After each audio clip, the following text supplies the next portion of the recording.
अस्सलामु अलैकुम वरहमतुल्लाहि वबरकातुहू। पिछले दर्स में हम लोगों ने अल्लाह के रसूल सल्लल्लाहु अलैहि वसल्लम के नबूवत के इशारे के मौजू पर कुछ गुफ्तगू की और ये बात हम लोगों ने की थी कि नबी बनने से पहले अल्लाह के रसूल सल्लल्लाहु अलैहि वसल्लम को अल्लाह ताला की तरफ से किस तरह के इशारे मिल रहे थे और अल्लाह के रसूल सल्लल्लाहु अलैहि वसल्लम गार हिरा में अपना वक्त लगा रहे थे तो वहां आप किस अंदाज की इबादत फरमाते थे। अब इस सिलसिले को आगे बढ़ाते हैं तो गार हिरा में अल्लाह के रसूल सल्लल्लाहु अलैहि वसल्लम अपना वक्त दे रहे थे कि अचानक एक दिन आपने महसूस किया कि गार में कोई और दाखिल हुआ। गार हिरा में आपने जब देखा कि कौन आया है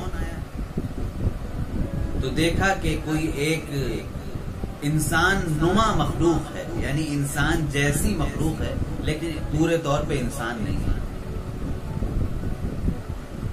एक मखलूक आई, वो हजरत जिब्रील अलैहिस्सलाम थे, यानी अल्लाह ताला के सबसे जलीलुल कद्र, सबसे बड़े, सबसे अजीम शान फरिश्ते, तमाम फरिश्तों के सरदार, जिनकी जिम्मेदारी अल्लाह ताला ने ये लगा रखी है कि वो तमाम अंबिया और रसूलों तक अल्लाह ताला का पैगाम पहुंचाएं।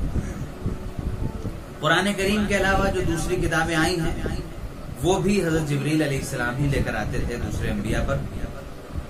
तो अल्लाह के रसूल सल्लल्लाहु अलैहि वसल्लम ने हजरत जिब्रील को देखा। ये पहली बार हजरत जिब्रील से हुजूर का सामना हुआ था। तो एक अनोखी मखलूक, एक अजनबी आदमी हमारे साथ अचानक अगर आ जाए तो आदमी का हैरान होना, परेशान होना वो बिल्कुल फितरी है। अल्लाह के रसूल सल्लल्लाहु अलैहि वसल्लम ने अभी पूरी कैफियत समझी भी नहीं थी कि मामला क्या है कि उन्होंने फरमाया, यानी हज़रत जिब्रील ने फरमाया इक़रा, पढ़ो।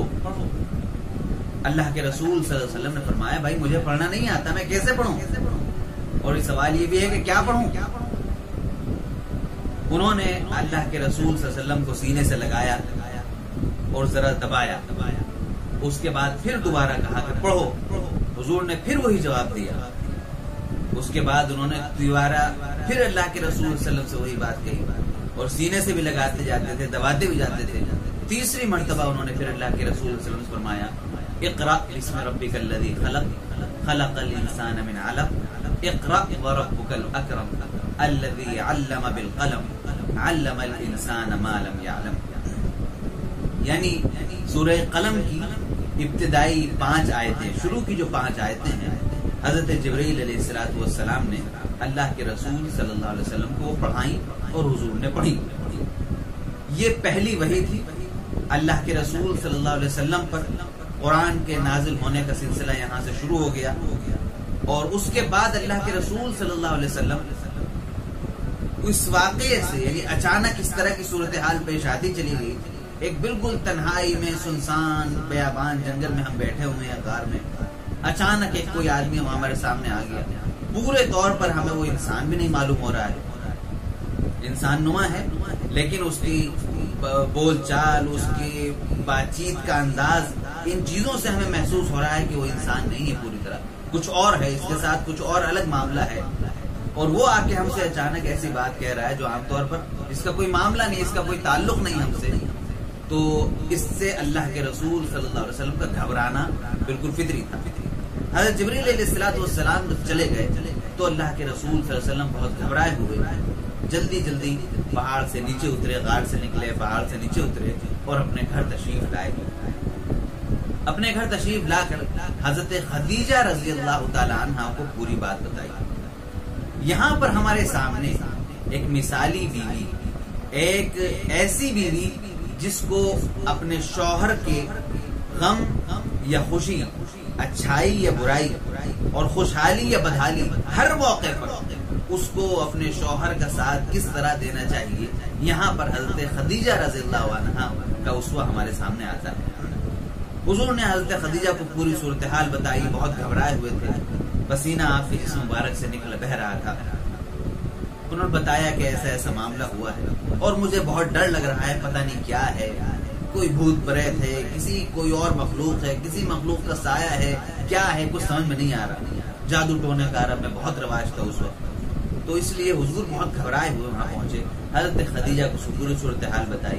हजरत खदीजा ने बहुत इत्मीनान से, बिल्कुल सुकून के साथ इरशाद फरमाया कि कतन नहीं, अल्लाह ताला आपको हरगिज अल्लाह ताला आपको ज़ाया नहीं कर सकता, आपको नुकसान नहीं पहुंचाने दे सकता, किसी को आपको तबाह बर्बाद नहीं होने दे सकता।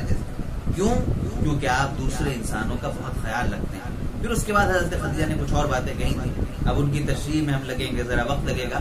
खुलासा यह है कि हजरत खदीजा ने यही फरमाया कि आप दूसरे इंसानों का बहुत ख्याल रखते हैं, तो इंसानों का जो रब है वो आपको ज़ाया कैसे कर सकते हैं। यहाँ से हमें इस बात का सबक भी मिलता है कि इंसान जब दूसरे इंसानों का यानी अल्लाह की मखलूक का ख्याल रखता है, अल्लाह के बंदों का, अल्लाह की पैदा की हुई चीजों का ख्याल रखता है, अल्लाह की पैदा की हुई मखलूकात का ख्याल रखता है, तो अल्लाह ताला भी इंसान का ख्याल रखता है। लिहाजा हजरत खदीजा ने फिर ये किया, उनके चचा हजरत वर्का बिन नौफल, वर्का वो बहुत उम्र दराज आदमी थे और इस्लाम से पहले के जो आसमानी मजहब हैं, ईसाईयत, यहूदियत वगैरह, उस पर बहुत अच्छी कमांड रखते थे, बहुत गहरा मुताला रखते थे, बहुत गहरी मालूमात उनके पास थी। हजरत खदीजा रज़ियल्लाहु अन्हा अल्लाह के रसूल सल्लल्लाहु अलैहि वसल्लम को लेकर अपने चचा हजरत वर्का बिन नौफल के पास पहुंची। उनको जाके पूरी सूरत हाल बताई कि ऐसा ऐसा है और जरा सुन लीजिए आपके भतीजे के साथ क्या मामला पेश है। उन्होंने कहा बताओ क्या बात है। हुजूर ने पूरा वाकया सुनाया।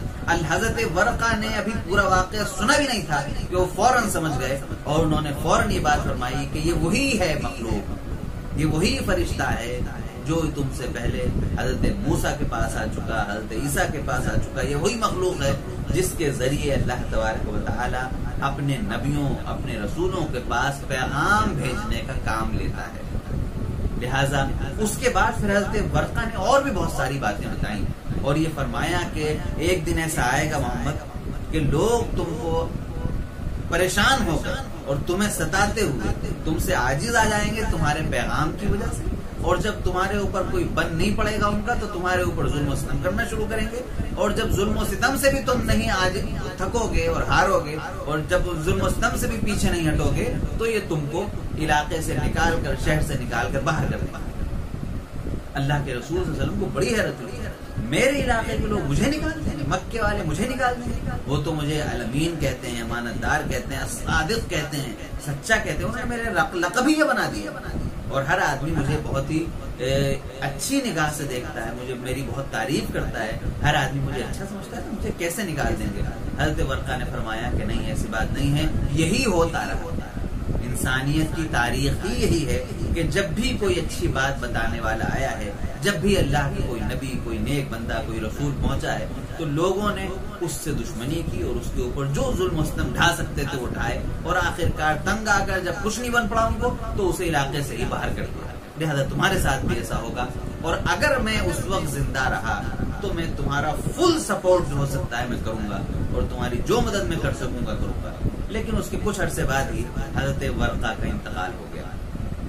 तो ये पहली वही के बारे में हमने जान लिया, अल्लाह के रसूल सल्लल्लाहु अलैहि वसल्लम पर किस तरह आनी शुरू हुई। उसके बाद फिर वही का सिलसिला फैलता चला गया, और फिर आहिस्ता आहिस्ता जरूरत के मुताबिक थोड़ा थोड़ा करके जिस जिस तरह जरूरत पड़ती गई उस तरह कुरान करीम पूरा नाजिल होता चला गया। इंशाअल्लाह इसके बाद की बातें हम अगली गुफ्तगू में करेंगे। अस्सलाम वालेकुम व रहमतुल्लाहि व बरकातुहू।